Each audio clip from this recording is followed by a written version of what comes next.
स्वागत है आपका आपके अपने YouTube चैनल में। हम पढ़ रहे हैं NCERT क्लास 12 का चैप्टर 3 जिसका नाम है बंधुत्व, जाति तथा वर्ग, आरंभिक समाज। अभी इसका नाम चेंज हो गया है, सामाजिक इतिहास रचने के लिए महाभारत का उपयोग। इस चैप्टर में हम 600 ईसा पूर्व से लेकर 600 ईस्वी के दौरान के सामाजिक परिवर्तनों का अध्ययन करेंगे और उन सामाजिक परिवर्तनों के अध्ययन के लिए जिस साहित्यिक स्रोत का सहारा लिया गया उसका नाम है महाभारत। साथ ही इसमें मनुस्मृति और कुछ अन्य ग्रंथों का कहीं कहीं पे वर्णन किया गया है। अब ये जो 1000 साल थे, इन 1000 सालों के दौरान बहुत सारे साहित्यिक ग्रंथ लिखे गए और जो ग्रंथ होते हैं ये समाज का दर्पण होते हैं। तो इस दौरान यानी 600 ईसा पूर्व से लेकर 600 ईस्वी के दौरान लगभग 1000 साल हो जाते हैं। इस दौरान बहुत सारे ग्रंथों का संकलन होता है या लिखा जाता है। तो एक बार हम नज़र डाल लेते हैं कि कौन कौन से ग्रंथों का संकलन इस दौरान पे हुआ। ये हमारे पेपर में पूछ सकता है।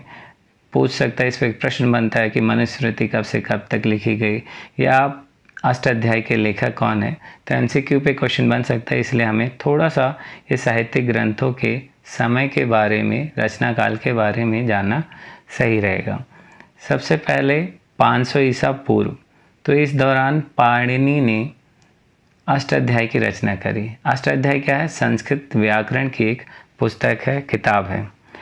500 ईसा पूर्व के दौरान संस्कृत में प्रमुख धर्म सूत्र लिखे गए। धर्म सूत्र क्या होते हैं? समाज के लिए नियम कायदे।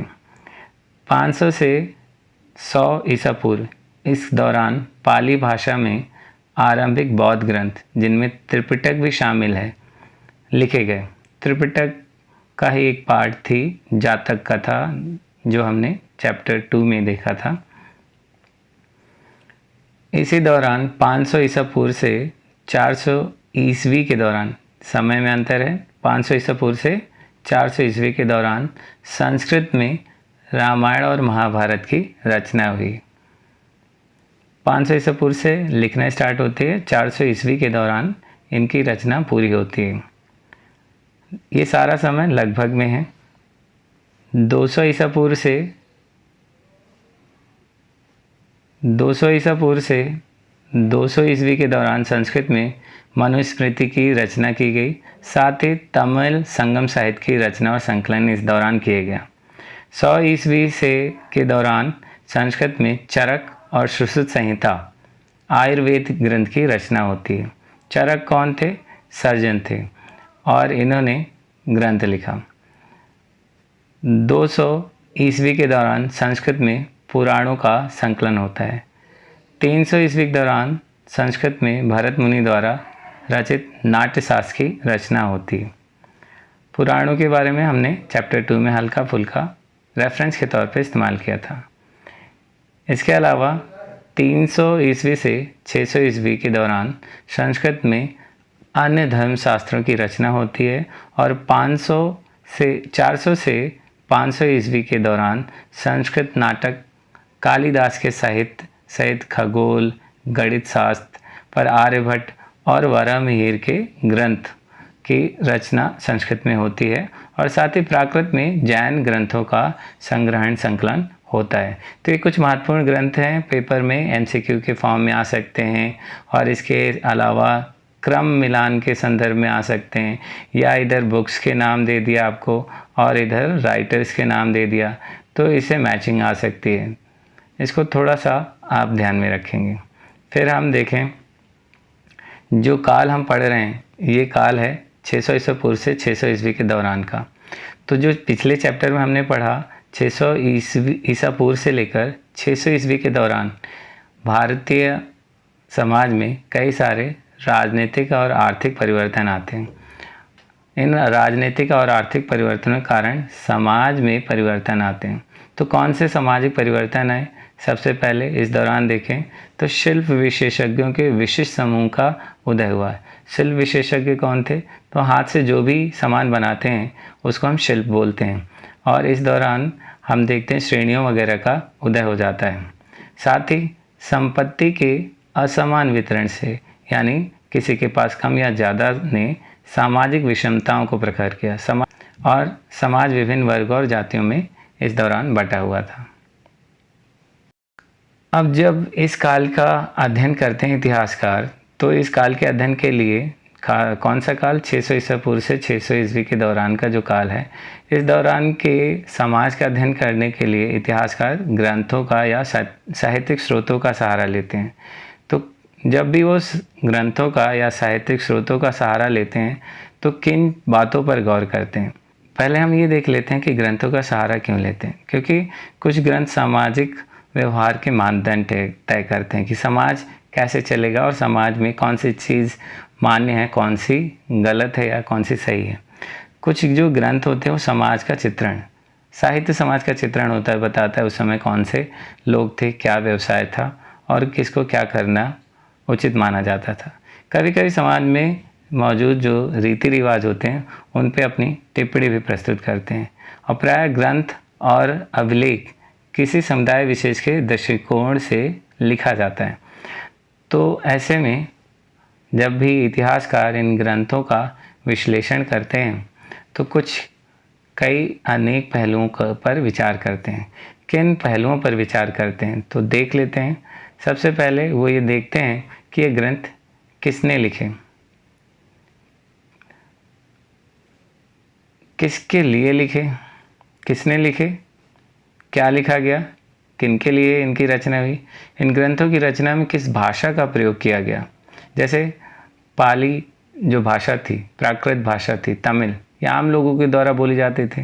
वहीं संस्कृत का इस्तेमाल हो रहा है तो यानी विशिष्ट वर्ग और पुरोहित वर्ग के द्वारा इस्तेमाल में लाई जाती थी। साथ ही इनका प्रचार प्रसार किस तरीके से हुआ, राजाओं के द्वारा या ग्रंथों के माध्यम से। साथ ही इन ग्रंथों को अगर हम सावधानी से पढ़ें तो हमें पता चलता है क्या कि समाज में उस समय कौन से आचार व्यवहार यानी नियम कायदे और रीति रिवाजों को फॉलो किया जाता था। तो उस समय के इतिहास को लिखने में ये ग्रंथ महत्वपूर्ण भूमिका निभा सकते हैं। अब हमने ये देख लिया कि ग्रंथों यानी साहित्यिक स्रोतों का सहारा लेते हैं इतिहासकार इस दौरान के इतिहास को जानने के लिए। तो भारत का एक सबसे बड़ा महाकाव्य है क्या, महाभारत। तो ये जो महाकाव्य है इसके बारे में हम थोड़ी सी बेसिक जानकारी ले लेते हैं। ये जो महाभारत है अभी जो इसमें वर्तमान इसका जो रूप है इसमें 1 लाख श्लोकों से अधिक है, 1 लाख से अधिक श्लोक हैं इसमें। और साथ ही विभिन्न सामाजिक श्रेणियों और परिस्थितियों का इसमें लेखा जोखा है। तो इसमें समाज में कौन से वर्ग थे और उनमें कौन सी मान्यताएं थी ये भी इसमें लिखा गया। इसकी रचना 1000 वर्ष तक होती रही, लगभग 500 ईसा पूर्व से 400 ईस्वी के दौरान गुप्त काल तक ये इसकी रचना होती रही। और इसको किस भाषा में लिखा गया, संस्कृत में लिखा गया। लेकिन यहाँ ध्यान रखना है कि ये जो संस्कृत थी ये वेदों वगैरह में यूज़ संस्कृत से ज़्यादा ईजी थी, यानी इसको आम लोग भी पढ़ सकते थे, इसलिए इसका फैलाव ज़्यादा था। महाभारत की जो कथा है वो 2 परिवारों के बीच युद्ध का चित्रण प्रस्तुत करती है। 2 ग्रुप थे, उनके बीच लड़ाई हुई, 2 परिवार, कौन से, कौरव और पांडव। इस ग्रंथ में कुछ भाग विभिन्न सामाजिक समूहों के आचार व्यवहार के मानदंड तय करते हैं। तो इसमें कुछ 2 हिस्से वैसे मान लेते हैं महाभारत में, एक व्याख्यान है, एक आख्यान है। तो एक में कथा है और एक में समाज के लिए कुछ मानदंड निर्धारित करने के उपदेश हैं। फिर हम देखें जो महाभारत है इसका विकास कैसे हुआ। महाभारत क्योंकि 1000 वर्षों तक लिखी गई, जैसे हमने अभी पीछे पढ़ा 500 ईसा पूर्व से लेकर 400 ईस्वी के दौरान, यानी लगभग 1000 सालों तक लिखी गई। तो इसका विकास कैसे हुआ और क्या क्रम रहा इसका। तो शुरू में ये जो महाभारत थी इसमें 8800 श्लोक थे, तब इसका नाम जय संहिता था। फिर आगे चलकर इसमें 24000 श्लोक हुए, तब इसका नाम भारत या जय भारत। जय का मतलब होता है विजय। और गुप्त काल में इसमें 1 लाख श्लोक होने पर इसका नाम महाभारत या सतसहस्त्री संहिता कहा जाने लग गया। कई बार ये पूछ लेता है सप्तसाहिती संहिता किसे कहा जाता है, तो ध्यान रखेंगे। इसके अलावा जो महाभारत है इसमें कुल 18 पर्व हैं। अब 18 पर्व में जो भीष्म पर्व है ये गीता का भाग है, यानी इसमें क्या है, समाज के लिए कुछ उपदेश दिए गए हैं। इसमें गीता में कर्म और भक्ति व ज्ञान का संगम है। तो ये जो पार्ट है माना जाता है बाद में जोड़ा गया जब कृष्ण भक्ति बढ़ जाती है उस दौरान। फिर हम महाभारत की मुख्य कहानी के ऊपर क्वेश्चन आता है तो हम जान लें कि मुख्य कहानी किस पे बेस्ड है, किस पे फोकस करती है। तो महाभारत की कहानी जो है इसमें क्या है, कुरु वंश के, जो हमने पीछे पढ़ा कुरु वंश जो महाजनपद था चैप्टर 2 में, तो उसी कुरु वंश के बांधु मतलब कजिन्स, चचेरे ममेरे भाई के 2 दलों कौरव और पांडव के बीच भूमि और सत्ता यानी पावर को लेकर संग्राम यानी लड़ाई का वर्णन। तो यानी जो मुख्य कहानी है महाभारत की वो 2 परिवारों, कौन से, कौरव और पांडव, 2 परिवार हैं कौरव और पांडव, इनके बीच भूमि जमीन को लेकर और पावर के लेकर संग्राम का वर्णन है। इन दोनों जो ग्रुप थे, इन दोनों दलों का एक जनपद पर शासन था। सत्ता प्राप्ति के लिए जो संघर्ष होता है इसमें आखिर में पांडव विजयी होते हैं। महाभारत की कथा आपने देख रखी होगी। फिर हम आगे बढ़ते हैं तो ये महाभारत जो है 1000 साल में लिखी गई, तो इसमें काफ़ी सारे क्षेत्रीय संस्करण आ जाते हैं। तो ओरिजिनल कौन सी है, तो इसके अध्ययन के लिए एक महत्वाकांक्षी परियोजना शुरू की जाती है। किसके द्वारा, अभी हम देखेंगे किसके द्वारा शुरू होती है।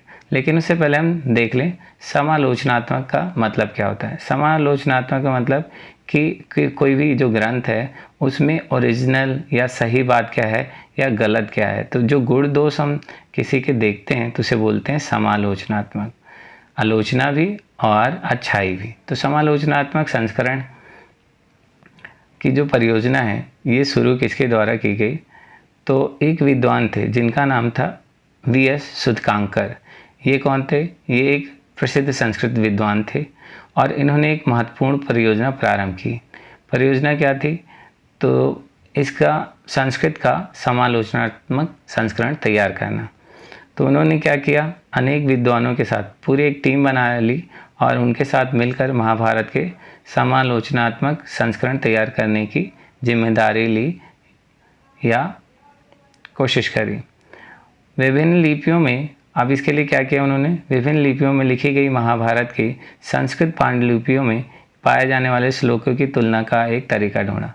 तो इन्होंने पूरे देश से जितने भी संस्करण मौजूद थे महाभारत के उसको कलेक्ट किया और पांडुलिपियों को कलेक्ट किया और उन्होंने, अब इसमें कई सारे चेंजेस वेरिएशन मिलते हैं, तो इसको कौन सा सही है कौन सा गलत, इसके लिए उन्होंने एक तरीका निकाला। तरीका क्या था, तो उन्होंने जो है सब देखा कि किन में कौन सी पांडुलिपियों में समानता है। जिन पांडुलिपियों में समानता थी इसका मतलब वो सही थी और जो थोड़ा बहुत चेंज था उनको पाठ टिप्पणियों में उन्होंने लिखा। अंत में उन्होंने सिर्फ उन श्लोकों का चयन किया जो लगभग सभी पांडुलिपियों में थी और इन विद्वानों ने इसका प्रकाशन 13,000 पृष्ठों में अनेक खंडों में यानी जो है पार्ट्स में छापा। और ये जो था परियोजना, इसको बनने में 47 वर्ष लगते हैं। साथ ही अब इसमें 2 बातें निकल कर आती हैं। जब ये समालोचनात्मक संस्करण तैयार कर रहे थे तो महाभारत के बारे में 2 बातें पता चलती। पहली बात क्या, संस्कृत के जो पाठ थे, पांडुलिपियाँ थे, उनके जो अंश थे उसमें भिन्नताएं नहीं थी। दूसरी बात क्या थी, तो दूसरी बात थी शताब्दियों के दौरान महाभारत के संप्रेषण के यानी फैलाव में क्षेत्रीय अंतर आ गए। मतलब संस्कृत पांडुलिपियों को छोड़ दे तो बाकी सब में काफ़ी क्षेत्रीय अंतर थे, प्रभेद थे। अब ये अंतर क्यों आ गए? तो अंतर इस वजह से आता है क्योंकि जब एक प्रभावशाली परंपरा और साथ ही स्थानीय लचीली स्थानीय विचार या परंपरा आपस में मिलती है, इनके बीच संवाद होता है, तो इससे एक नई चीज़ निकल के आती है, उसको भी इन्होंने महाभारत में ऐड कर दिया।